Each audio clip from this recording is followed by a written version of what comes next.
पहा नवीन एपिसोड्स एकदम add free.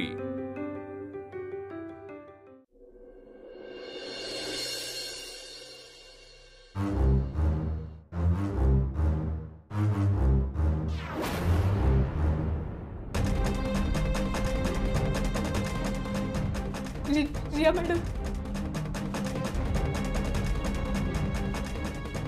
हे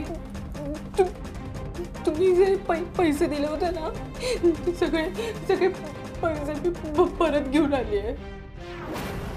मोजून घ्या तुम्ही, काही पैसे कमी असतील ना तर मी तुम्हाला पैसे आणून देण्याची खात्री बाळगा, पण माझ्या नवऱ्याला माझ्याकडे परत पाठवा रिया मॅडम, असं नका करू।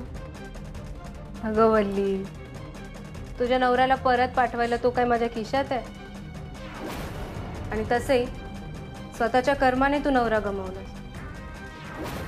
माहिती माझ्याकडनं खूप मोठी चूक झाली आहे, मी मान्य करते, पण मी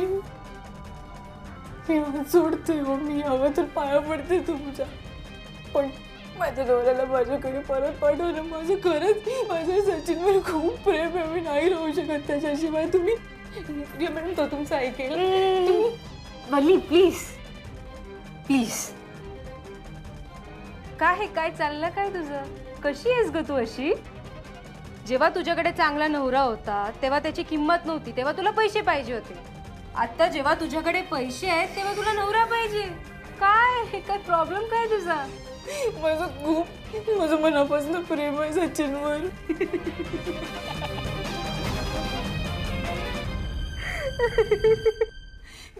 नाही वल्ली,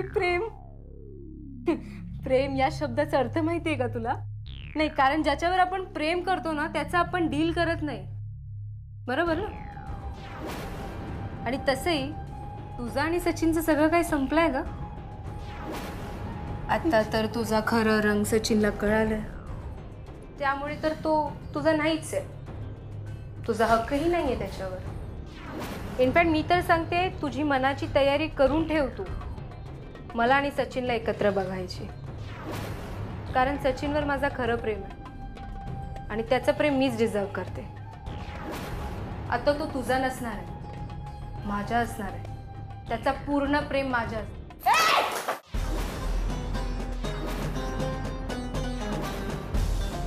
तोंडाला येईल ते बोलू नकोस। सचिन माझा नवरा आहे, देवा ब्राह्मणाच्या साक्षीने मी लग्न केलंय त्याच्याशी, आणि तू याच्यात माझं काही घेऊन बसलीस ग? पुढचे 7 जन्म सचिन फक्त माझा आहे, कळलं? आणि पैसे फेकून तू प्रेम विकत घ्यायला निघालीस, पण तू किती पैसे फेकलेस ना तरी माझा विश्वास आहे की माझ्या सचिनचं फक्त माझ्यावर प्रेम आहे, तुझ्यावर नाही। तू किती मागे मागे केलंस तरी सचिन तुझा कधीच होणार नाही, एवढं लक्षात ठेव। वल्ली, कुठल्या जगात वावरतेस ग तू? हा, जी बाई स्वतःच्या नवऱ्याला दुसऱ्या बाईकडे पाठवते गप्पे मारण्यासाठी, टाइम स्पेंड करायला आणि फ्रेंडशिप करायला, आणि त्यासाठी ती पैसे पण घेते, अशी फालतू बाईशी कोणता नवरा प्रेम करणार आहे ग?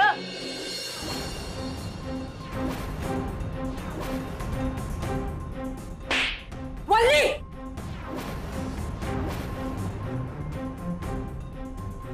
आवाज वाढवून माझ्याशी नाही बोलायचं, कळलं? मी आहेच ग नीच बाई, नीचच आहे मी, माझ्या नवऱ्याचा सौदा केला मी, पण तुझं काय? पैसे फेकून प्रेम विकत घेतेस तू? आणि तुला काय वाटतं अशा बाईच्या प्रेमात माझा नवरा पडेल? सचिन माझा होता, माझा आहे, आणि आयुष्यभर तो माझाच राहणार आहे, कळलं? जास्त बोलतेस तू वल्ली। सचिन कोणाचा आहे हे येणारी वेळ दाखवेल वल्ली, पण आता तू निघायचं इथून, समजलं? नाही जात, जा। काय करशील? सिक्युरिटीला बोलव वल्ली, निघ इथून। मी बायको आहे ना, निघायचं इथून आत्ताच्या आत्ता। मी बायको आहे, तू नाही। हो मॅडम, बाहेर चला तुम्ही। माझ्या अंगाला कोणी हात लावला ना, हात तोडून हातात आहे ना। चाललीये मी,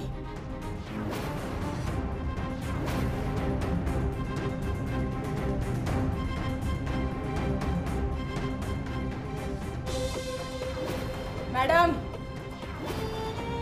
लक्षात ठेवा मी कोण आहे. पुष्पवल्ली सचिन पटवर्धन.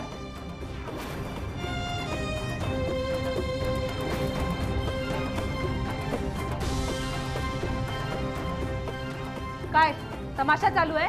निघा ना.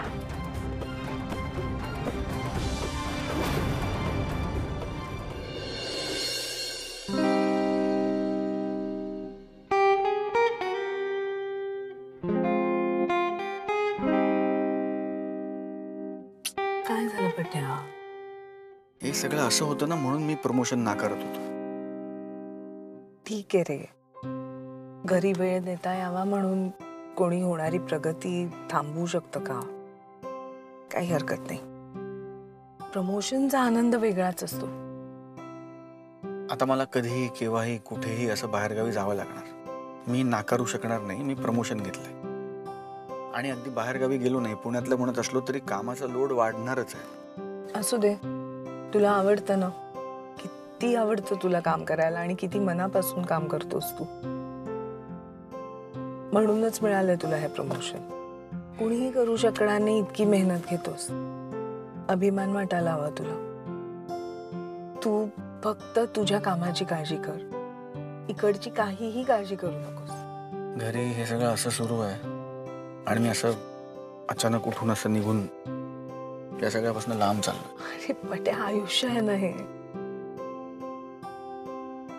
असे अनेक प्रसंग येतील, अडथळे येतील, पण म्हणून आपण थांबायचं नसतं. त्याचा परिणाम कामावर होऊ द्यायचा नाही ना, तेही तितकंच महत्वाचं. आणि सगळ्यात महत्वाचं म्हणजे सचिन सावरतोय आता. असं वाटतंय आपल्याला. तो हर्ट झालाय. तो फक्त दाखवतोय की तो सावरलाय. तो सावरला नाहीये. मी ओळखतो त्याला. माझा भाऊ आहे तो. त्याचा त्रास मला दिसतोय, मला जाणवतोय. थोडा वेळ तर लागेलच. तो आपण त्याला द्यायला हवा. पण तो एकटा कुठे? तू आहेस, मी आहे, माई मावशी, आप्पा, सगळेच आहेत. तू त्याची काळजी करू नकोस. तुझ्या विश्वासावर सोडून चाललोय मी त्याला. प्लीज लक्ष दे. त्याला एकटं सोडू नको एक सेकंड सुद्धा. तो असा बोलला ना, तो मनात ठेवतो खूप आणि मला भीती वाटते की काही. तू असला कसलाही विचार करणार नाहीयेस. मी आहे ना, मी घेईन त्याची काळजी. त्याला एक क्षण सुद्धा एकट्याला सोडणार नाही. मग झालं.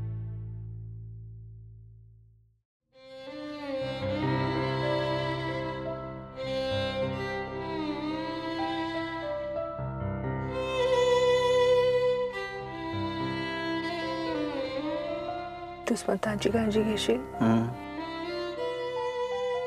मी इथे मी आहेच.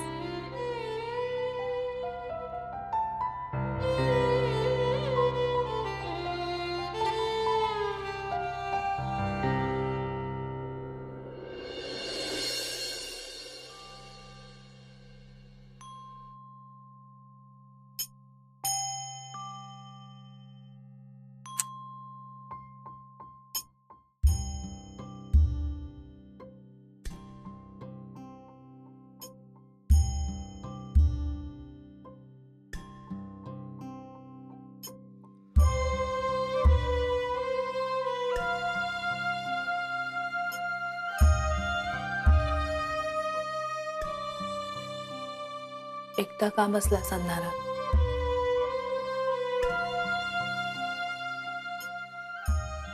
काय करू मग वहिनी? काहीच नीट होत नाही माझ्या आयुष्यात.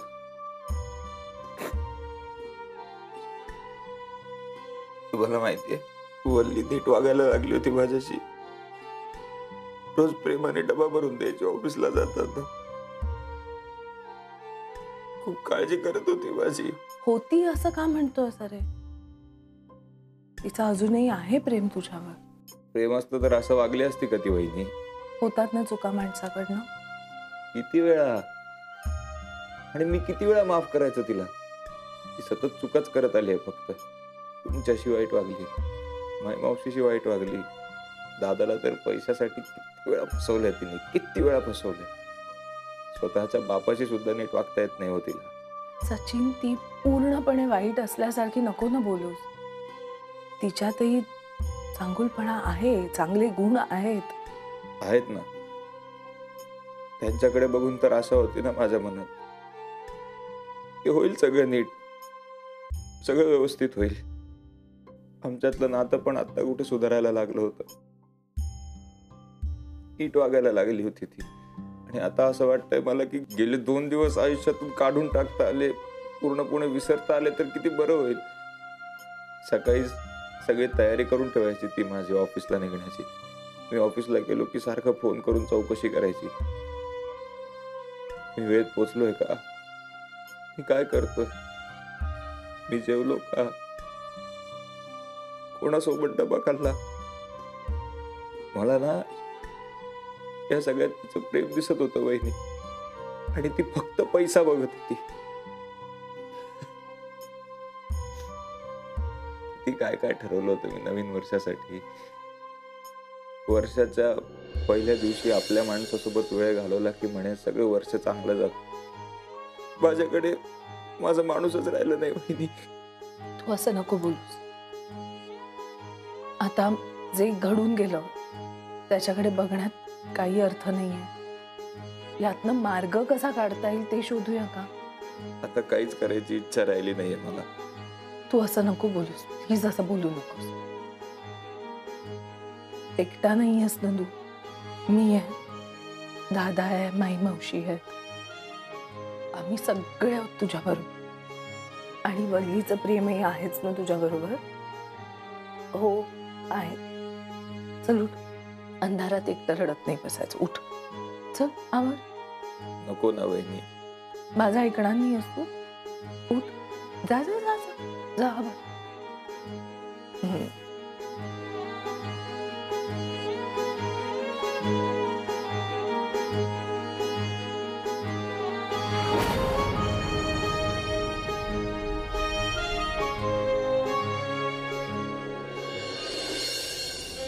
मला माहिती आहे अनामिका, तुला नवीन वर्षाची सुरुवात माझ्या बरोबर करायची होती. मी तुझा हिरमोड होऊ देणार नाही. माझं काम लवकरात लवकर संपवून मी तिकडे येतोय. या नवीन वर्षाची सुरुवात आपण एकत्र करणार. आपण आपलं सेलिब्रेशन 1 जानेवारी संपायच्या आत करूया.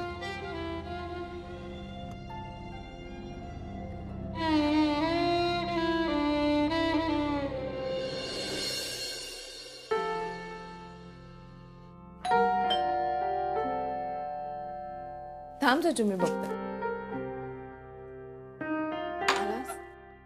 सॉरी मॅम, मला उशीर झाला. खूप ट्रॅफिक होता आज. ठीक आहे. अरे बस तू. नील थांबेल तुझ्या बरोबर.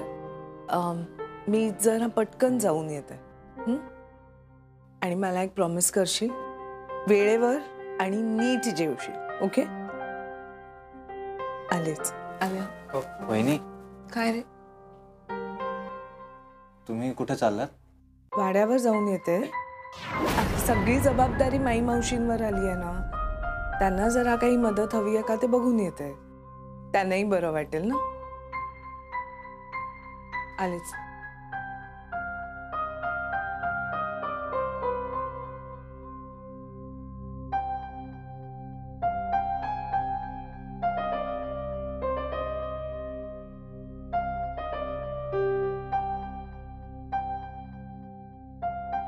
दादा आलो सांग.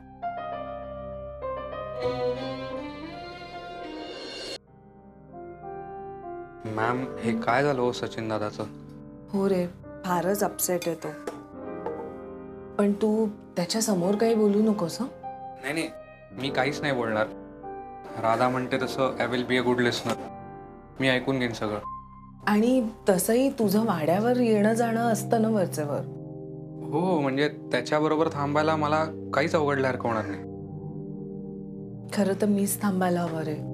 पण तिकडे वाड्यावर माई मावशी पण एकट्या आहेत ना. त्यांच्याकडे लक्ष द्यायला नको का? हो करेक्ट आहे. तुम्ही काहीच काळजी करू नका. आणि काही लागलं तर मी तुम्हाला फोन करेन ना लगेच. हो बरं ऐक ना, हे बघ, पोळ्या इथे आहे, आमटी आहे, भाजी आहे. हं? आणि भात अव्हनमध्ये ठेवलाय, गरम करून घ्या. बरं ऐक, सचिन नाही म्हणेल, भूक नाहीये म्हणेल, नाही जेवायचं म्हणेल, पण तो नीट जेवतोय की नाही हे बघण्याची जबाबदारी तुझी. मी बघतो. आणि चहा कॉफी करून घ्या. चहा, साखर, कॉफी पावडर फ्रीजमध्ये ठेवली. मॅम मी बघतो इथे सगळं. तुम्ही तिकडची काळजी करा, आता मी इथे आहे. बरं, आणि मला जर यायला उशीर झाला, म्हणजे खरं तर उशीर होईलच, तर थांबशील ना तेवढा वेळ? मी तर म्हणते तू रात्री इथेच राहा ना नील, इतक्या उशिरा तरी कशाला जाशील, नाही का? मॅम मी आहे, तुम्ही या जाऊन, मी आहे.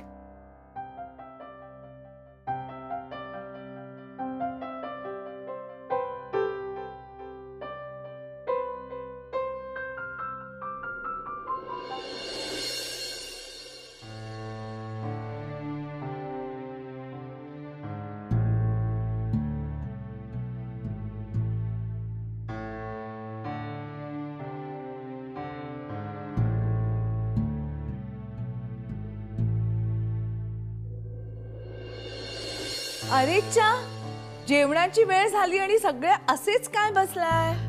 चला उठा, मी जेवण आणलंय, डबे आणले, चला जेवूया ना आपण. आप्पा, डब्यात काय आणलंय माहितीये का? तुमच्या आवडीची भरली वांगी, दाण्याचं कूट, तिळकूट सगळं अगदी भरपूर घातलंय. आणि वाटण काय सुंदर झालंय सांगू, ओलं सुकं दोन्ही घातलंय मी. मावशी या ना, जेवूया आपण सगळे एकत्र. चला उठा, जेवूया आपण. मावशी या, चला जरा मदत करा बघू माझी. या, डबे उघडूया आणि ताट. मावशी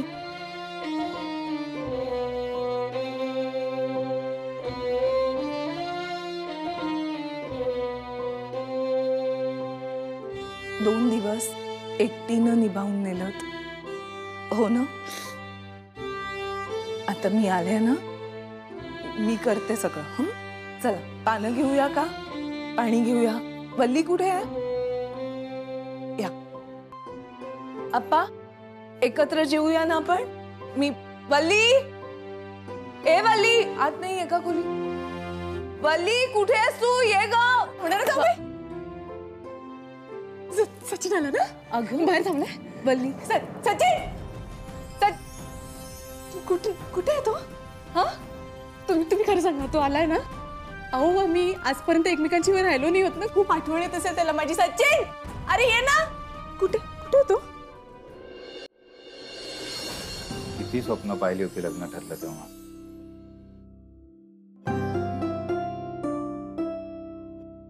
माझा संसार असा असेल, तसा असेल.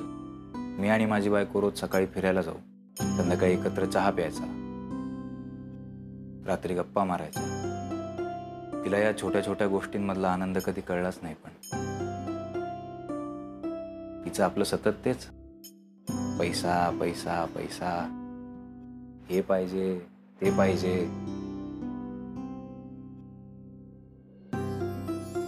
संवाद कधी झालाच नाही आमच्या नात्यात. म्हणजे हक्काची बायको आहे, पण बोलता येत नाही, मन मोकळं करता येत नाही. दादा आहे,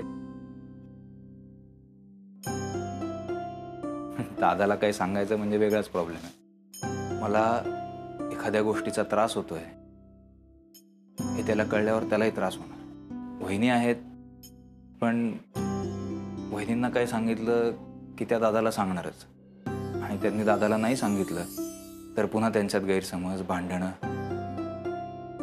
माझ्यामुळे त्यांच्या संसारात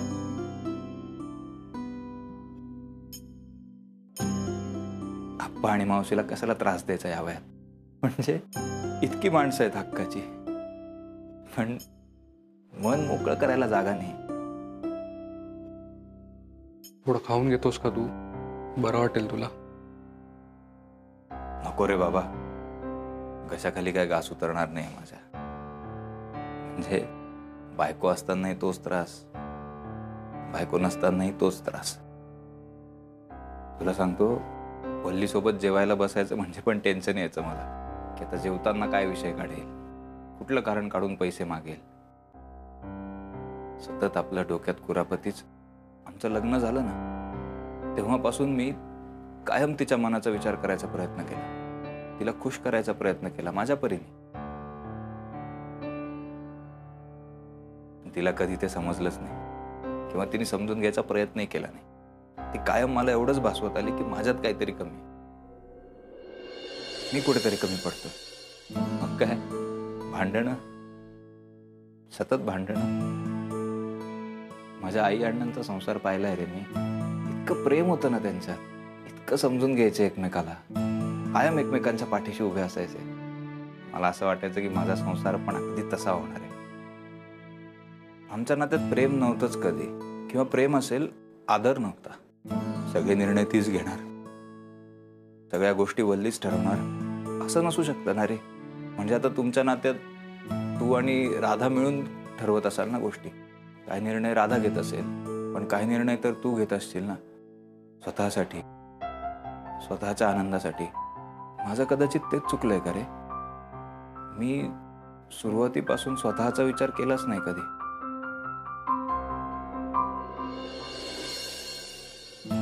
स्वतःचा विचार करायला हवा होता ना रे.